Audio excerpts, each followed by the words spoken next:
गुढीपाडवा आणि हिंदू नववर्षाच्या शुभ मुहूर्तावर मुंबईत एका नव्या शोधाचे अनावरण करण्यात आले आहे, जो शहरातील वाढत्या गॅस संकटावर एक प्रमुख उपाय म्हणून उदयास आला आहे. SSK भारतने विकसित केलेली जैवइंधन कोळसा आणि अत्याधुनिक स्वयंपाक प्रणाली असलेली देश का फ्युएल मलाड पूर्व येथे औपचारिकपणे सादर करण्यात आली. या अनावरणानंतर झालेल्या पत्रकार परिषदेत कंपनीने याला पारंपरिक स्वयंपाकाच्या गॅससाठी एक प्रभावी आणि आधुनिक पर्याय असल्याचे म्हटले आहे. मुंबईत स्वयंपाकाच्या गॅसच्या अनियमित उपलब्धतेमुळे अलीकडे केवळ सामान्य नागरिकच नव्हे तर हॉटेल्स, रेस्टॉरंट्स, रस्त्यावरील विक्रेते आणि मोठ्या कार्यक्रमावरही परिणाम झाला आहे. अगदी लग्न समारंभांमध्येही अन्नाची कमतरता भासत आहे. या नवीन तंत्रज्ञानाचे अनावरण शहरासाठी एक दिलासादायक बाब म्हणून पाहिले जात आहे. है तो कपूर डाल के, ऑयल डाल के भी जला सकते हैं, मगर किसी को अर्जेंसी है तो मार्केट में थिनर मिलता है, पेट्रोल मिलता है, बहुत चीज़ें मिलती है. तो ये मैं थोड़ा सा यहाँ पे अभी पहली बार मैं फास्ट करने के लिए प्रे कर दूंगा. इसकी मैं स्पीड बढ़ा देता हूँ और थोड़ी, क्योंकि हम बाहर है, हवा आ रही है, तो इससे घर का खाना हम जो जितना पकाना चाहते हैं सुबह शाम, वो आराम से आधा किलो पैलेट में सुबह का और आधा किलो पैलेट में शाम का हो सकता है. बहुत ज़्यादा हो तो 1-1 किलो पैलेट में. तो मतलब ये बहुत वायबल है. ये देखिए, अब आप नज़दीक आके क्लोज ले सकते हैं. हालांकि इसका फ्लेम गर्मी भी देख सकते हो आप. ये पूरा बर्न हो चुका है. बहुत अच्छा काम किया है, बहुत अच्छा रिसर्च किया है. और भी लोग कर रहे हैं देश में, ऐसा नहीं कि और लोग नहीं कर रहे. धीरे धीरे इसमें बहुत रिसर्च होके चीज़ें आ रही है. इसको भी मैं जला देता हूँ साथी में, ठीक है. आटला मत ज्वाळू છું ને.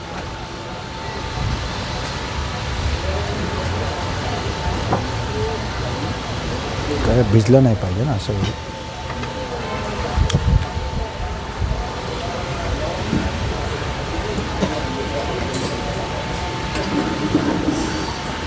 ये इसी का बड़ा वर्जन है.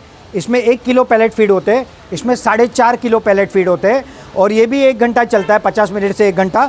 बाद में आपको इसको चलाना है तो यहाँ से फीड करते रहो, 3-3.5 घंटा भी चलेगा. फिर इसका राख होता है वो निकाल दो, फिर इसको बंद करो. तो ये बहुत पर्पसफुल हमारा काम हो जाता है. इसमें और एडवांस वर्जन आ रहे हैं, और चीज़ें आ रही है. डे बाय डे जैसे लोग एक्सेप्ट करेंगे, सस्ता तो पड़ेगा, देश का पैसा तो बचेगा, मगर उसके साथ साथ इसमें टेक्नोलॉजी डेवलप होगी. इसमें नए नए वर्जन्स, आइडियाज़ आएंगे. हमने बहुत कुछ काम किया है इस पर. तो ये दोनों वर्जन देख सकते हो. कोई भी फरसान वाले हो, कोई भी बड़े होटल वाले हो, स्पेशली कैटरिंग वाले, आज शादियाँ प्रॉब्लम में है. शादी में LPG मिलेगा कि नहीं पता नहीं है. तो हम ये दावा करते हैं कि ये कुछ दिनों में बेहतर सप्लाई आ जाएगा. तो भारत में तो भले जब हो, बट मुंबई में कोई बेटी की शादी LPG की कमी के कारण नहीं रुकेगी. तो ये कमर्शियल स्टोव है. यहाँ पे ये कंटिन्यूस, यहाँ पे हॉपर होता है जिसमें हम कोल भर के रख देते हैं. इलेक्ट्रॉनिक बेस होता है पूरा. एक फीडिंग स्पीड होती है 1 घंटे का 3 किलो, 5 किलो, 10 किलो, जैसी फ्लेम हमको चाहिए उस तरह से ये कर सकते हैं. यहाँ पे ये डाला है, अभी मैं इसको बंद करूँगा, ठीक है. इसको पकड़ने दो पहले. ये गेम चेंजर है. मतलब इतनी भी ज्वाला चाहिए ना तो भी हो सकता है. अभी मैं आपको एक बहुत इंटरेस्टिंग चीज़ बताता हूँ. हमने ऐसे 4 स्टोव सूरत में, एक डाइंग वाले, डाइंग मतलब जो कपड़ों को कलर देते हैं ना, उनको 400 और पैलेट अभी दिए हैं. कल हम वहाँ पे गए थे आते वक्त गुजरात से. तो वो लोगों ने ऑपरेशन चालू किया. वहाँ पे परिस्थिति ऐसी थी कि 140 लोगों की नौकरी जानी थी, क्योंकि LPG से वो पानी गर्म करते हैं और पानी गर्म करने के लिए LPG डिफ़िकल्ट हो गया था. तो वो लोगों ने हमको रिक्वेस्ट की, हमने कहीं से अरेंज करके भेजा और उन्होंने उसको चालू किया. और हमको इतना खुशी और संतोष मिला कि इस सिस्टम के कारण सूरत में डाइंग इंडस्ट्री में एक जगह पे 140 लोगों का रोज़गार बच गया. नहीं तो कोरोना में जैसे लोग गांव गए थे वैसे लोग गांव जाने को तैयार थे और इंडस्ट्री मरती वो अलग. तो उसका सॉल्यूशन कल हम देके आए. अभी फ़ैन चालू करो. हाँ, अभी ये बर्निंग हो चुका है प्रॉपरली. सबसे पहले तो आज चैत्र महीने का पहला दिन है. चैत्र महीना मतलब वो महीना जिस दिन परमपिता ब्रह्मा, भगवान ब्रह्मा ने सृष्टि का सर्जन किया था. और आज उनकी जो सर्जन की हुई सृष्टि है वो बड़ी दिक्कत में, यानी समस्या में आ चुकी है. और उसका प्रमुख कारण है पॉल्यूशन, यानी कार्बन डाइऑक्साइड से लेके ग्लोबल वार्मिंग के जो कंसर्न है वो. दूसरी ओर हम देखें तो अभी जो ईरान के साथ अमेरिका और इजराइल का युद्ध चल रहा है, उसके कारण जो एलपीजी का शॉर्टेज आया है और ये जो समस्या है, ये दूसरी जो ज्वलन समस्या है, इन दोनों समस्याओं का समाधान लाने के लिए एसएसके भारत पिछले 8 साल से काम कर रहा था। हमने बायोफ्यूल में काम किया है, हमने एग्रो इंडस्ट्री में काम किया है और हमारा अपना एक प्रोडक्ट डिवीज़न पूरे भारत में है। मगर आज जो विषय है वो बायोफ्यूल का है और बायोफ्यूल में भी हम 2 अलग अलग सेगमेंट्स पे काम कर रहे हैं। एक सेगमेंट जो हमारा है वो है ईंधन फॉर व्हीकल्स, जो हमारी गाड़ियाँ होती है, गाड़ियों के लिए बायो सीएनजी मेन हमारा कोर है, उस पर हम काम कर रहे हैं। और दूसरा जो हमारा कोर है वो है cooking fuel, alternate cooking fuel. तो अल्टरनेट कुकिंग फ्यूल में भी बहुत सारे ऑप्शंस है, जैसे अभी आज के आधुनिक युग में हाइड्रोजन की बातें हो रही है, मीथेन बेस या इथेनॉल बेस स्टोव की बातें हो रही है। और जो अभी आज हमने लॉन्च किया है, ये भारत का ही नहीं, विश्व का पहला इस तरह का शॉप है जहाँ पे बायोकोल यानी बायोमास, किसान के खेती के वेस्ट से बने हुए बायोमास से बने हुए बायोकोल और बायोस्टोव, उसको जलाने के लिए ऐसे चूल्हे जो प्रदूषण मुक्त है, ऐसे चूल्हे, इसकी ये पहली दुकान, विश्व की पहली दुकान का आज एसएसके भारत के द्वारा, एसएसके भारत देश का ईंधन, देश का कुकिंग फ्यूल, इस नाम से ये मुंबई में मलाड में आज ये ओपनिंग हुआ है। और इसके द्वारा हम बहुत सारी चीज़ों में भारत की और भारत के लोगों की और साथ में धरती माता की सेवा करने जा रहे हैं। प्रमुख रूप से हम बात करें तो जो ग्लोबल वार्मिंग का प्रॉब्लम है, हम बोलते हैं कि एलपीजी में धुआं नहीं होता या एलपीजी प्रदूषण मुक्त है, तो हमको लगता है ऐसा ही है। मगर जब हम 1 किलो एलपीजी जलाते हैं तो 2.92 kg अप्रोक्सीमेट कार्बन डाइऑक्साइड हवा में हम नया देते हैं, क्योंकि ये जीवाश्म यानी फॉसिल फ्यूल है और ये जमीन से निकालते हैं, इसको बर्न करते हैं तो इसमें से प्रदूषण आता है। दूसरा, भारत अपनी जरूरत का 88% ईंधन बाहर से आयात करता है, जिसमें प्रमुख रूप से गल्फ कंट्री यानी ओपेक कंट्री है। और आज जो परिस्थिति है तो फ्यूल पे बहुत बड़ा स्ट्रेस आया है। मगर अगर ना भी आए तो भी आज से आप 50 साल पहले की रेट देखो, 25 साल पहले की रेट देखो और अभी की रेट देखो, तो हर बार ये बढ़ रहा है। आज से पहले हम समझो कभी 5 लाख करोड़ का ईंधन ले रहे होंगे, तो आज टोटल 32 लाख करोड़ रुपए का ईंधन ले रहे हैं। और ये भारत के हार्ड अर्न मनी, हमारे आपकी मेहनत के पैसे विदेशों में जाते हैं और उससे ईंधन आता है। दूसरा, अगर एलपीजी की बात करें तो भारत अराउंड 12 लाख करोड़ रुपए का एलपीजी हर साल आयात करता है।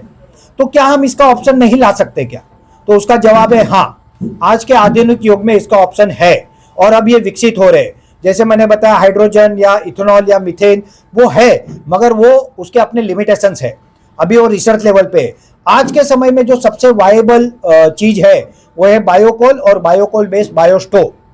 अगर हम कंपैरिजन करें तो जो एलपीजी 1 किलो हमको जहां लगता है वहां 3 से 3.5 किलो बायोकोल लगता है, तो 30 to 50% हमारे कुकिंग फ्यूल में जो एक्चुअल यूजर है, चाहे होटल वाले हो, रेडी रेकड़ी वाले हो, कोई भी हो, उनका सेविंग होता है।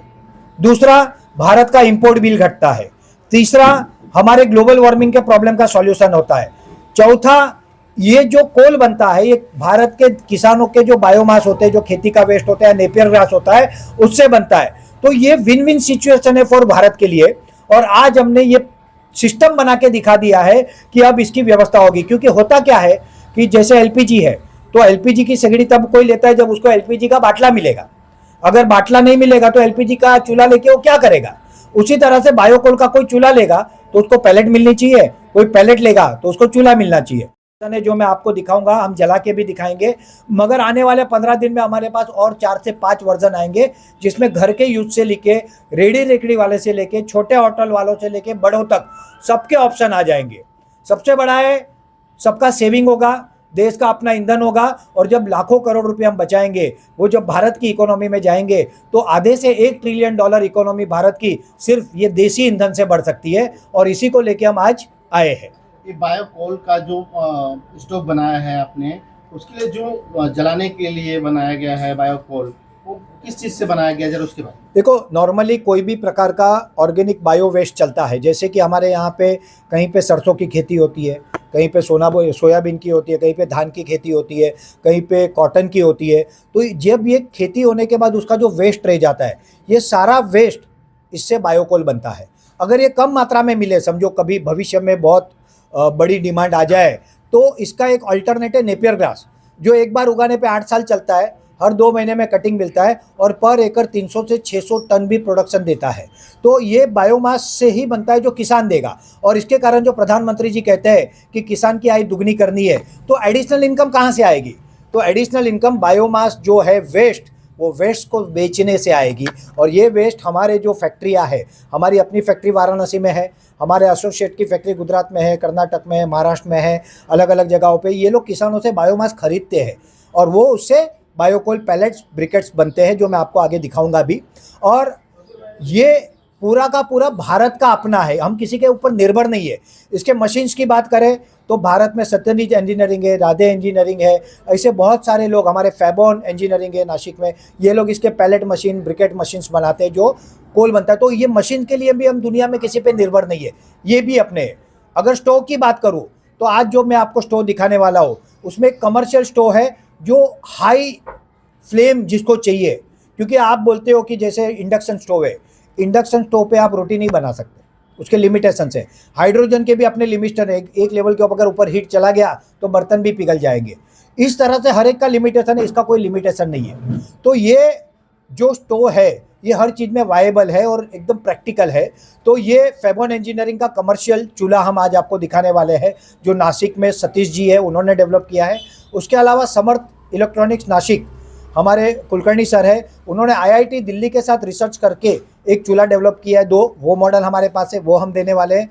एसएस के भारत अपने मॉडल ला रहा है जो आने वाले 10 से 15 दिन में रेंज आ जाएगी, और इसके बाद ये चूल्हों में जो लिमिटेशंस है मार्केट में वो भी कवर हो जाएगी, आसान हो जाएगा यूज़, और इसको बर्निंग करना भी आसान हो जाएगा। तो ये पूरा का पूरा made in India, made by भारतीय प्रोडक्ट है, भारतीय लोगों के द्वारा भारत के लोगों के लिए बने हुए प्रोडक्ट है, बने हुई फैक्ट्रियाँ है, बने हुए कोले, बने हुए चूल्हे हैं। तो ये पूरा भारत का अपना प्रोडक्ट है। कोल है, बायो स्टोव है, इसकी प्राइस क्या निर्धारित किया गया? देखिए, बायोकोल भारत में depend upon area to area 14-15 रुपये से लेके 20-25 रुपये तक किलो मिलता है। अभी जैसे मुंबई जैसे शहर में हम लाते हैं तो हमें लार्ज स्केल स्टोरेज करना पड़ता है, स्टोरेज की जगह मुंबई में महंगी है, फिर वहाँ से फिर माल रिटेल शॉप में लाना है, तो यहाँ पे थोड़ा सा कंपेरेटिवली दूसरी जगहों से महंगा रहेगा। अगर बायो स्टोव की बात करें, कमर्शियल वाला जो बायो स्टोव है फैबॉन इंजीनियरिंग का, वैसे स्टोव आज कई जगह पे 1 लाख रुपए के बिक रहे हैं, मगर हम यहाँ पे 55,000 प्लस जीएसटी में दे रहे हैं, क्योंकि हम इसका फ़ायदा नहीं ले रहे। हम चाहते हैं कि इंडस्ट्री एस्टेब्लिश हो, पूरे देश का कल्याण हो, देश का भला हो। जो हमारा समर्थ वाला है जो कुलकर्णी सर का, वो 17-18 हज़ार का भी है, और छोटे वाले अभी आए नहीं है, एक है मेरे पास जो मैं दिखाऊंगा, वो लगभग 10,000 के आसपास है। बट जो हमारे मॉडल आएंगे वो 3,000 से लेकर 8,000 की रेंज में आ जाएंगे, तो कोई भी उसको अफोर्ड कर सकता है। मगर सबसे बड़ी बात क्या है कि 1 किलो एलपीजी के सामने 3 किलो बायोकोल, 30 to 50% सेविंग। तो जब आप ये बायो स्टोव कोई भी लेते हो आपकी रिक्वायरमेंट के हिसाब से, 3 से 4 महीने में आपका स्टोव फ्री हो जाता है, उसका इन्वेस्टमेंट रिकवर हो जाता है। हम ईंधन में आत्मनिर्भर हो जाते हैं, और भारत को किसी के पास जाके, किसी को जैसे कहते हैं कि ट्रंप ने हमको दबाया या हमको किया, शक्तिशाली देश है, हमको भी कुछ मानना पड़ता है। मगर जब हम आत्मनिर्भर हो जाएंगे ईंधन में, हमको किसी के सामने झुकने की या ये करने की जरूरत नहीं पड़ेगी। तो ये पूरा का पूरा इस इंडस्ट्री का बेनिफिट है। इससे प्रदूषण को, पर्यावरण को कोई? देखिए, प्रदूषण मतलब बायोकोल के चूल्हे में एक सिस्टम होती है, उसे कहता है फैन। कहीं पे इलेक्ट्रिक फैन होते हैं, कहीं पे बैटरी ऑपरेटेड होते हैं। इसमें एक प्राइमरी हवा, प्राइमरी एयर यानी ऑक्सीजन दिया जाता है, एक सेकेंडरी ऑक्सीजन दिया जाता है। इसके कारण इसमें धुआं बिल्कुल नहीं आता, ठीक है, आया भी तो बहुत कम मात्रा में आता है। प्रदूषण की अगर बात करें तो क्योंकि ये बायोमास से बना है, वातावरण में जो कार्बन डाइऑक्साइड है उसको लेके पेड़ पौधे बढ़ते हैं, नेपियर ग्रास बढ़ता है, और उसको हम जला के अगर कार्बन डाइऑक्साइड वातावरण में जाता है तो फिर वो पेड़ पौधे उसको ले लेते हैं। मगर बाकी के जो ईंधन है, एलपीजी से लेके बाकी जितने भी ईंधन है, वो हम जमीन में से निकालते हैं, वो फॉसाइल फ्यूल है, जीवाश्म ईंधन है। तो वो नया कार्बन डाइऑक्साइड वातावरण में ऐड करता है, ये नया कार्बन डाइऑक्साइड वातावरण में ऐड नहीं करता।